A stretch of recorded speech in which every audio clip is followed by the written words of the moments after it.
Et si toutes les Tesla avaient la recharge gratuite à vie? En vrai, ça se vendrait beaucoup mieux, je pense. Mais là, bon, ils font une petite promo pour le modèle Y, c'est 1 an gratuit. Alors vous me direz, c'est déjà pas mal, mais bon, 1 an au final, ça passe relativement vite. T'es pas non plus pendu tout le temps au superchargeur, à moins que t'en aies un proche de chez toi, et là, du coup, c'est jackpot, tu te recharges gratuitement pendant 1 an. Mais bon, globalement, les superchargeurs sont pas non plus très proches des habitations. Donc, après, bon, si c'est pour faire un détour de 3-4 km, en vrai, ça serait pas infaisable. Même 10 à la limite. La stratégie, donc, est déjà lancée pour le Cybertruck, mais le Cybertruck, en même temps, il est hyper cher.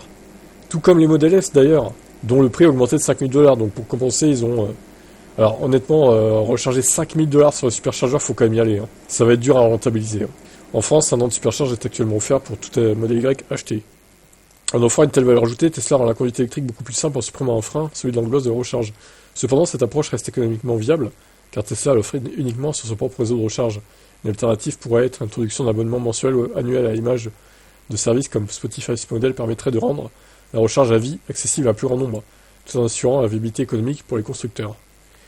C'est pas fou ça. Un petit abonnement, je sais pas, à 20 € par mois, exemple, 20 € par mois, t'as la recharge gratuite à vie, sans limite du coup de kilowattheure pour ton véhicule. Il y en a, il serait bien là, hein. Il se met très bien. Hein. Plus peut-être d'autres petits services à côté. Il faut garder en tête l'électricité, ça restera toujours moins cher que l'essence, dont les coûts sont appelés à augmenter à long terme. Ce modèle économique n'est donc applicable qu'aux voitures électriques, ce qui pourra accélérer la transition des véhicules thermiques vers l'électrique. En rendant la recharge plus accessible et plus avantageuse grâce à de telles offres, constructeurs et fournisseurs d'énergie pourraient séduire de nouveaux clients et améliorer le résultat, ainsi joli cercle vertueux. C'est vrai, c'est vrai. Alors attention, parce que moi je me dis que si dans 15-20 ans, il y a une masse de véhicules électriques en circulation qui a de moins en moins de thermiques, qu'est-ce qu'ils vont faire les pétroliers? Eh ben ils vont devoir baisser les prix. Et oui, c'est ça la vérité. Ils vont devoir baisser le prix du baril de pétrole, comme vous vous rappelez à l'époque Covid là. C'était pas cher l'essence, parce que personne n'en prenait. C'est ça la vérité. Donc ils étaient en surplus de stock.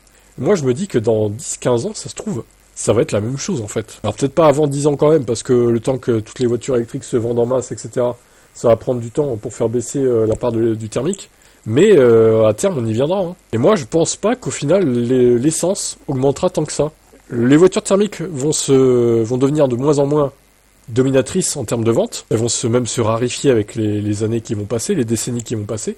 Moi, je pense honnêtement que, allez, projetons-nous dans 25-30 ans, le prix de l'essence n'aura pas augmenté en fait. Voire même peut-être baissé. On sera peut-être à 1,20 € de litre, alors que maintenant on est à 1,60-1,70 € quoi. Moi, ça m'étonnerait pas. Hein. Je sais pas si vous êtes d'accord avec cette analyse, avec cette prédiction, mais moi je vois ça comme ça en tout cas. Allez, ciao.